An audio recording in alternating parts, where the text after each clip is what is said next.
आप देखेंगे हमने 10 फॉर्मूलेस के यहाँ पर नाम लिखे हुए हैं, जिसमें सबसे पहला फॉर्मूला समिफ है। तो सबसे पहले हम समिफ का फॉर्मूला देख लेते हैं कि आखिर ये काम किस तरीके से करता है। तो इसके लिए हमने पहले से ही कुछ फंक्शंस यहाँ पर तैयार किए हुए हैं। आप देखेंगे यहाँ पर हमारे कुछ आइटम्स के नेम है और यहाँ पर कुछ आइटम्स के प्राइस है। अब मैं यहाँ पर क्या चाहता हूँ, मैं यहाँ पर जिस भी आइटम का नाम डालूं उसका प्राइस यहाँ पर शो हो जाना चाहिए। हालांकि ये काम VLOOKUP भी कर देता है, लेकिन समिफ का फॉर्मूला बहुत बड़े डेटाबेस में से किसी एक पार्टिकुलर डेटाबेस को फाइंड करने के लिए बहुत ही यूजफुल फॉर्मूला है। तो चलिए इसको शुरू करते हैं। इसके लिए करना क्या है, आपको यहाँ पर फॉर्मूला पुट करना है। हम यूज कर लेते हैं इक्वल टू सम इफ का फॉर्मूला। तो आप देखेंगे यहाँ पर सबसे पहली कंडीशन है आपकी रेंज, यानी रेंज लीजिए आप किस चीज को सम इफ करना चाहते हैं। तो यहाँ पर हम रेंज ले लेते हैं अपने सभी आइटम्स की रेंज लेने के बाद आप यहाँ पर कॉमा का यूज करेंगे। इसके बाद आपसे पूछता है क्राइटेरिया, यानी आपका कौन सा ऐसा आइटम है जिसको आप फाइंड करके उसका सम इफ चाहते हैं। तो यहाँ पर हम ले लेते हैं मान लीजिए वीवो को। इसके बाद कॉमा का यूज करेंगे। उसके बाद यहाँ पर सम रेंज, यानी किस चीज को सम करना चाहते हैं उसकी रेंज लीजिए। तो यहाँ पर हमने ले लिया अपने आइटम प्राइस की रेंज और ब्रैकेट को करेंगे बंद और करेंगे एंटर प्रेस। एंटर प्रेस करने के बाद आप देखेंगे यहाँ पर आपका वीवो का जो प्राइस है वो यहाँ 12,000 है। आप देखेंगे वीवो का प्राइस यहाँ पे 12,000 शो हो गया। इसी तरीके से अगर आप यहाँ पर लिखते हैं एप्पल, तो एप्पल का प्राइस यहाँ पर शो हो गया। तो ये था हमारा सम इफ का फॉर्मूला। इसके बाद हम बात करते हैं यहाँ पर रोमन फॉर्मूले की।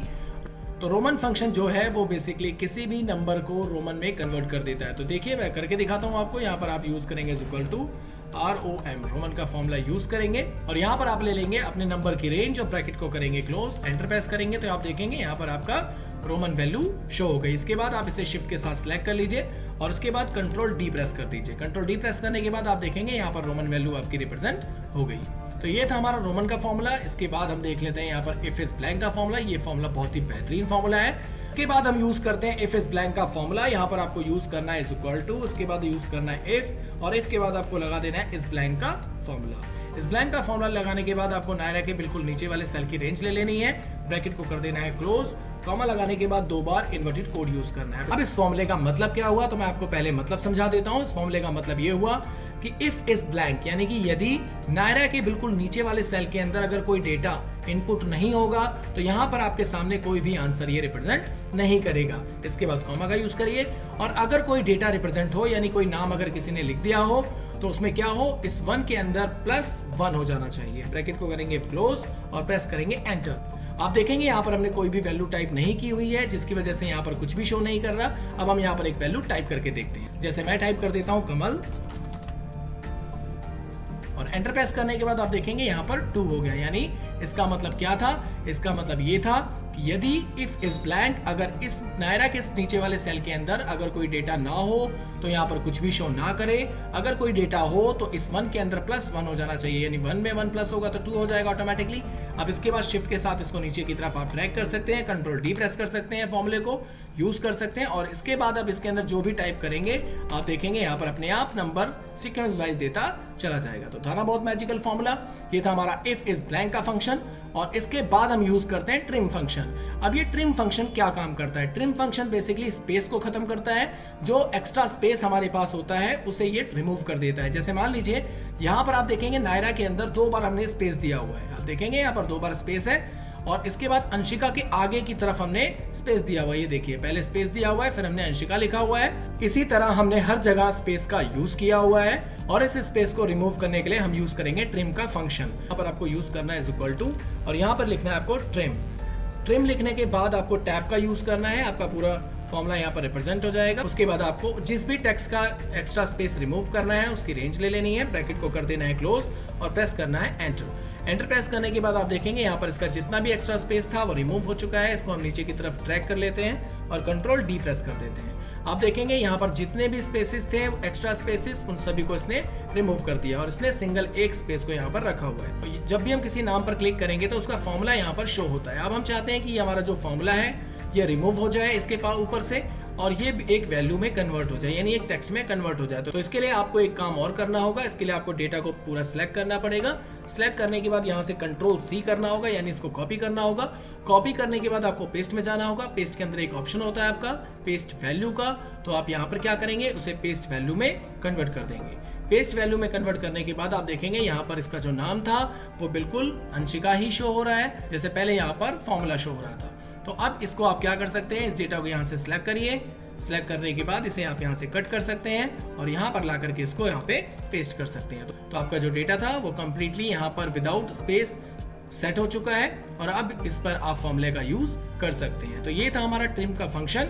इसी तरीके से यहाँ पर आप देखेंगे एक फंक्शन है हमारा क्लीन। क्लीन बेसिकली क्या काम करता है, क्लीन जो भी हमारे फॉर्मेटिंग्स होती हैं वो उसको क्लीन कर देता है। जैसे आप देखिए यहाँ पर हमने कलर फिल किया हुआ है, बोल्ड किया हुआ है, अंडरलाइन किया हुआ है और हमने इटैलिक फंक्शन का यूज किया हुआ है। तो जितनी भी फॉर्मेटिंग्स होती हैं ये सबको क्या कर देता है, क्लीन कर देता है। तो हम यहाँ पर यूज करेंगे क्लीन का फॉर्मूला। रेंज लेनी है आपको उस वैल्यू की जिसका आपको क्लीनिंग करनी है। शिफ्ट के साथ ब्रैकेट को बंद करिए और एंटर प्रेस करिए। आप देखेंगे यहाँ पर इसकी क्लीनिंग हो चुकी है, यानी कि इसके ऊपर से फॉर्मेटिंग क्लियर हो चुका है। तो ये था हमारा एक छोटा सा फंक्शन क्लीन का। इसके बाद हम जाते हैं यहाँ पर लोअर, अपर और प्रॉपर केस के ऊपर। ये बेसिकली एक तरीके से चेंज केस होता है एमएस एक्सेल का। जैसे मान लीजिए यहाँ पर नायरा पांडे लिखा हुआ है, ये बेसिकली एक कैप्सलाइज केस है जिसका हर वर्ड का पहला वर्ड कैपिटल है। इसके बाद हम देखते हैं लोअर, अपर और प्रॉपर फंक्शन के बारे में। तो ये बेसिकली लोअर क्या काम करेगा, लोअर किसी भी टेक्स्ट को स्मॉल लेटर में कन्वर्ट कर देगा और अपर क्या काम करेगा, किसी भी टेक्स्ट को कैपिटल लेटर में कन्वर्ट कर देगा और यहाँ पर प्रॉपर क्या काम करेगा, किसी भी टेक्स्ट को कैप्सलाइज केस में कन्वर्ट कर देगा। तो इसको मैं करके आपको दिखा देता हूँ। इसके लिए आपको करना क्या है, यहाँ पर यूज करना है इक्वल टू लोअर का फंक्शन। लोअर का फंक्शन यूज करने के बाद आपको रेंज लेनी है टेक्स्ट की, ब्रैकेट को करना है क्लोज और प्रेस कर देना है एंटर। आप देखेंगे यहाँ पर जो भी आपका फंक्शन था वो स्मॉल लेटर में यहाँ पे कन्वर्ट हो चुका है। इसी तरीके से अगर अपर केस का यूज करेंगे आप, तो यहाँ पर अपर केस का मैं आपको यूज करके दिखा देता हूँ। यहाँ पर जितने भी टेक्सेस हमारे होंगे उन सभी को क्या करेगा, ये कैपिटल में कन्वर्ट कर देगा। आप देखेंगे यहाँ पर कैपिटल में कन्वर्ट हो गया। कंट्रोल डी प्रेस कर दीजिए। इसके बाद यहाँ पर इक्वल टू का यूज करिए। मैं प्रॉपर का भी आपको यूज करके दिखा देता हूँ। यहाँ पर जैसे आप प्रॉपर फॉर्मूला यूज करेंगे, प्रॉपर फॉर्मूला यूज करने के बाद आप रेंज ले लीजिए टेक्स्ट की, ब्रैकेट को करिए क्लोज और प्रेस करिए एंटर।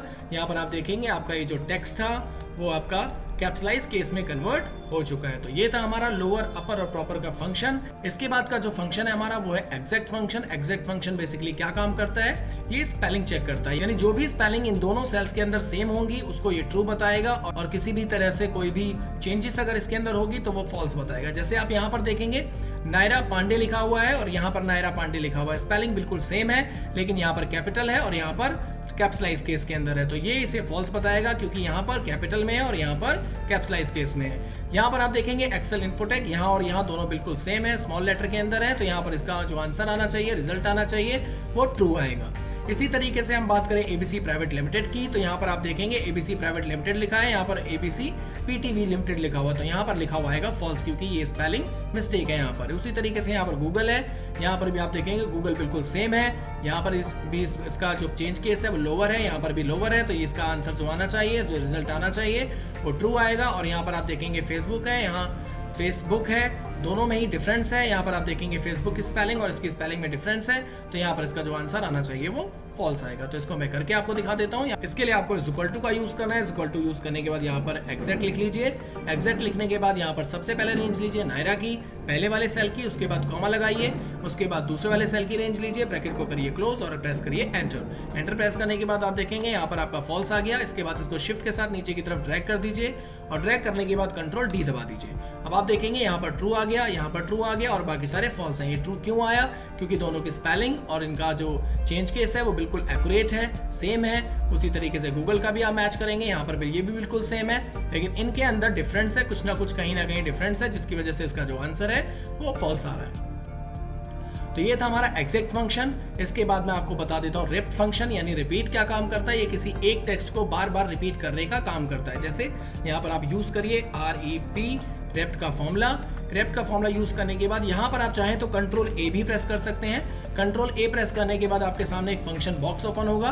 इस तरीके से भी आप फॉर्मूले का यूज कर सकते हैं। यहाँ पर आपको क्या करना है, टेक्स्ट की सिंपल रेंज ले लेनी है। उसके बाद आप देखेंगे यहाँ पर जो टेक्स्ट ऑप्शन है वो लिखा हुआ है नंबर ऑफ आइटम्स, यानी कितनी बार आप इसे रिपीट करना चाहते हैं। तो यहाँ पर हमने ले लिया लाइक 5 टाइम रिपीट करना चाहते हैं। जैसे हम यहाँ पर ओके करेंगे तो आप देखेंगे नायरा 5 टाइम रिपीट हो चुकी है। तो ये थे हमारे 10 पॉपुलर फंक्शन जो एमएस एक्सेल के बहुत ही यूजफुल फॉर्मूला में से एक है। इसी तरीके से मैं आपको एक चीज और बता देता हूँ। अगर आप टेबल क्रिएट करना चाहते हैं, आप देखेंगे हमने यहाँ पर एक टेबल का फॉर्मेट तैयार किया हुआ है, जिसके अंदर हमने 1 से लेकर के 10 तक की यहाँ पर काउंटिंग लिखी हुई है। उसी तरीके से यहाँ पर भी 1 से लेकर 10 तक की हमने काउंटिंग लिखी हुई है। अब यहाँ पर मैं क्या चाहता हूँ, यहाँ पर टेबल कन्वर्ट हो जाए, ऑटोमेटिकली यहाँ पर टेबल फिल हो जाए। अब ये 10 की जगह 50 भी हो सकता है, 100 भी हो सकता है, 1000 भी हो सकता है, इसकी कोई लिमिट नहीं है। आप इसको जितना ले जाना चाहें उतना ले जा सकते हैं। अब ये टेबल आप किस तरीके से क्रिएट कर सकते हैं, आप मिनट भर में, चुटकियों में आप एक टेबल क्रिएट कर सकते हैं बिना किसी मेहनत के। आपको सिंपली करना क्या होगा, आपको ये जो 3 बार हमने 1 लिखा है, इसमें से तीसरे वाले 1 पर आपको जाना होगा, यहाँ पर आपको जाना होगा, और यहाँ पर जाने के बाद आपको एक फॉर्मूला यूज करना होगा। सिंपल सा बिल्कुल फॉर्मूला है हमारा, यहाँ पर यूज करेंगे इक्वल टू यूज करने के बाद यहाँ पर आप सबसे पहले रेंज ले लेंगे फर्स्ट वाले 1 की, इस वाले 1 की आपको रेंज लेनी है। इसके बाद आप यूज करेंगे इनटू, उसके बाद आपको लेना है सेकंड वाले 1 की रेंज। यहाँ पर आप देखेंगे सेकंड वाले 1 की रेंज हमने ले ली है, और दोनों को आपस में इनटू कर देंगे और यहाँ पर प्रेस कर देंगे एंटर प्रेस करने के बाद आप देखेंगे यहाँ पर 1 इंटू 1 कितना होता है, 1 ही होता है। अगर 1 को 1 से मल्टीप्लाई किया जाए तो आंसर जो आएगा 1 ही आएगा। इसके बाद आपको सिंपली करना क्या है, अपने कीबोर्ड से शिफ्ट और कंट्रोल को प्रेस करके रखना है और अपने कीबोर्ड से डाउन एरो यूज करना है। डाउन एरो यूज करते ही आप देखेंगे जहां तक हमारा डेटा था ये वहां तक सिलेक्शन इसका हो चुका है। इसके बाद आपको कंट्रोल शिफ्ट दबा के रखना है और राइट एरो यूज करना है। इसके बाद आप देखेंगे आपका जो डेटा था वो राइट साइड में भी पहुंच चुका है, यानी यहाँ तक पूरा सिलेक्शन हो चुका है। अब इसके बाद आपको जाना क्या है, आपको जाना है सीधे डेटा टैब के अंदर।